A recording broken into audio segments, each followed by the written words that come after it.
लाए हैं किश्ती निकाल कर हम तूफान से, मेरे बच्चों रखना इस मुल्क को संभाल के।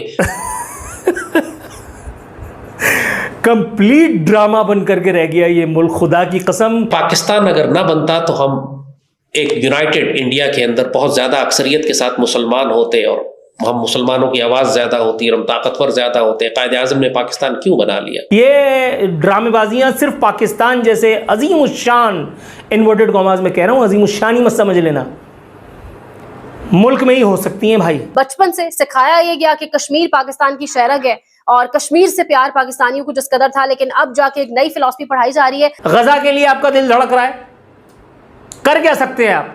जहां के लिए कुछ कर सकते हैं वहां के लिए कुछ करा। इंडिया ने अपना 100 tonne gold, 100 tonne gold UK से वापस लाने का फैसला कर लिया है। अगर पाकिस्तान न बनता तो 1947 में ही अखंड भारत कायम हो जाता। बर्मा से लेकर अफगानिस्तान तक एक हिंदू रियासत होती। गुर्बत, बेबसी, अफलास, भूख, नंग, बेरोजगारी, मजबूरी, हेल्पलेसनेस, लॉलेसनेस, एनार्की। इंडिया के पास 800 टन से ज्यादा गोल्ड है। 800 से 900 टन के बीच इंडिया के पास गोल्ड मौजूद है।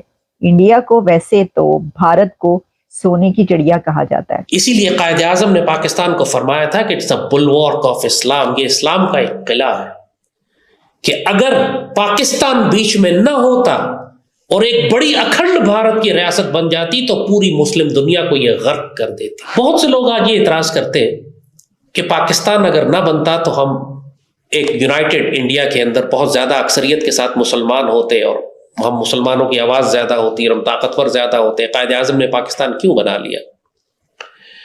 एक बात नोट करें कि अगर पाकिस्तान न बनता तो 1947 में ही अखंड भारत कायम हो जाता।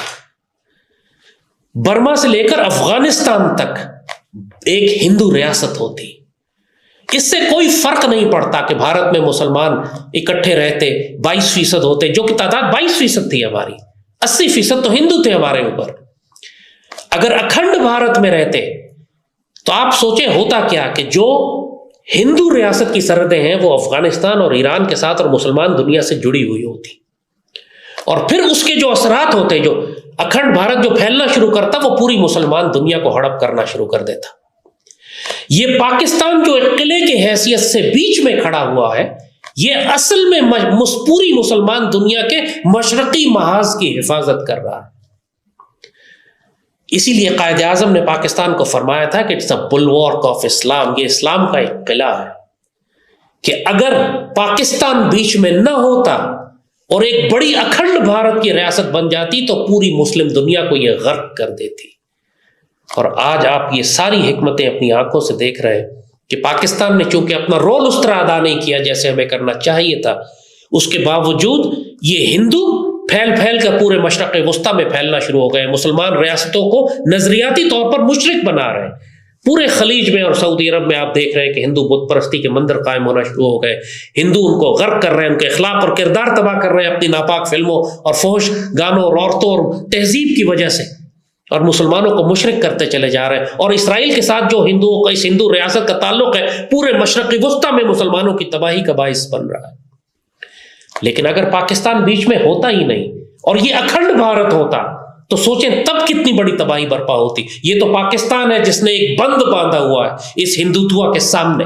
भारत की हुकूमत का ये फैसला है, RBI, reserve bank of India ने अब ये फैसला किया है कि वो अपना 100 tonne gold, 1 lakh kilogram gold, 1 lakh kilo gold England से वापस लाए। और इंडिया का सिर्फ इतना ही गोल्ड इंग्लैंड में नहीं है, बल्कि इंडिया का इससे कहीं ज्यादा गोल्ड इंग्लैंड में अभी पड़ा है। और इंग्लैंड में अभी तकरीबन 350 टन गोल्ड इंडिया का और मौजूद है। और ये गोल्ड, भारत का ये गोल्ड इंग्लैंड के बैंक में मौजूद है, एक डिपॉजिट की तरीके से। ऐसा क्यों है? तो देखिए 1991 में यह किया गया था कि उस वक्त सिक्योरिटी के प्रॉब्लम्स थे और बहुत सारे ऐसे प्रॉब्लम्स आए 1991 में भारत में कि उन्होंने, उस वक्त की हुकूमत ने अपना गोल्ड इंग्लैंड के बैंक में रिजर्व के तौर पर या डिपॉजिट के तौर पर रखने का फैसला किया। और इस वक्त अगर आप ये जानें कि इंडिया के पास टोटल कुल कितना गोल्ड है, तो इंडिया के पास 800 टन से ज्यादा गोल्ड है। 800 से 900 टन के बीच इंडिया के पास गोल्ड मौजूद है। इंडिया को वैसे तो भारत को सोने की चिड़िया कहा जाता है।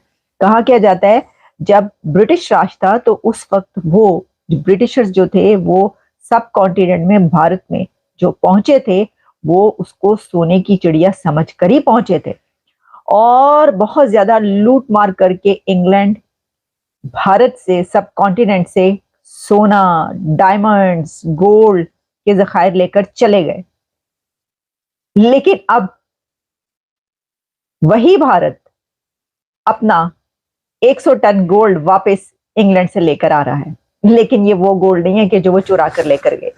ये वो गोल्ड है जो कि भारत का ही गोल्ड है। कोई 20 के करीब पाकिस्तानी मुल्क छोड़कर कश्ती में सवार होकर मस्कत जाने की कोशिश कर रहे थे, लेकिन वो कश्ती भटक गई रास्ता, और 3 हफ्ते वो समंदर में सरवाइव किए हैं बगैर खाने के और पानी के, और जो जितना कुछ था वो सर्फ हो गया होगा। 3 हफ्ते का तो नहीं होगा सर। और बड़ी बुरी हालत में कुछ लकीली माहीगीर वहाँ पर पहुँच गए, और बड़ी बुरी हालत में माहीगीरों ने उनको देखा और उसके बाद अपनी कश्ती में ले आया और उनको खाने पीने के लिए दिया, पानी पिलाया, खाना खिलाया, उनको थोड़ी कुछ होश आई है। पता ये लगा कि ये 20 में से 17 सरवाइव किए हैं, 3 जाँ बहक हो गए हैं। जो 17 हैं उनकी हालत बड़ी नाजुक थी। मकसद ये था कि ईरान के रास्ते किसी तरह मस्कत चले जाएं, लेकिन अब क्योंकि माहीगीरों ने उनको खाना दिया है, पानी दिया और उसके बाद इरानियन अथॉरिटीज़ के सपोर्ट कर दिया है, तो पाकिस्तान की प्राउड एजेंसी FIA के ज़रिए से अब उन 17 पाकिस्तानियों को वापस रियासत पाकिस्तान में ले आया जाएगा। सवाल ये है मेरा कि ये जो 20 पाकिस्तानी गुर्बत, बेबसी, अफलास, भूख, नंग, बेरोज़गारी, मजबूरी, हेल्पलेसनेस, लॉलेसनेस, एनार्की, सियासी अदम इस्तेहकाम, मौशी अदम इस्तेहकाम, समाजी अदम इस्तेहकाम, the gap between the rich and the poor and everything and what not, infant mortality rate, ये जो 20 पाकिस्तानी जा रहे थे, ये इन वजह से जा रहे थे, ये इस वजह से जा रहे थे जो वजूहात में आपको गिनवा रहा हूँ। तो आप उनका लेवल ऑफ फ्रस्ट्रेशन देखें, और ये कोई पहली खबर नहीं है, इससे पहले भी बहुत सारी खबरें आ चुकी हुई हैं और बहुत सारे आप सुन चुके हैं वाक़यात इस तरह के, और लोग अपनी जानें गंवा देते हैं पाकिस्तान से इल्लीगल तरीके से निकलने के चक्कर में। कोई यूरोप, इटली, टर्की जाने की कोशिश कर रहा है, कोई मस्कत जाने की कोशिश कर रहा है, जान का रिस्क लेते हैं, अपने बच्चों के यतीम होने का रिस्क लेते हैं और कश्ती में सवार हो जाते हैं और निकल जाते हैं। तो आप सोचें कि क्या माइंडसेट है गरीब आदमी का, एक ऐसे आदमी का जिसके लिए ज़िंदगी गुजारना पाकिस्तान में मौशी तौर पर इस वक्त इम्पॉसिबल हुआ पड़ा है कि वो इस तरह से निकल रहा है। और मैं पहले भी कह चुका हूँ कि माइग्रेशन रेट जो है उसमें 3 गुना इजाफा हुआ है पाकिस्तान में।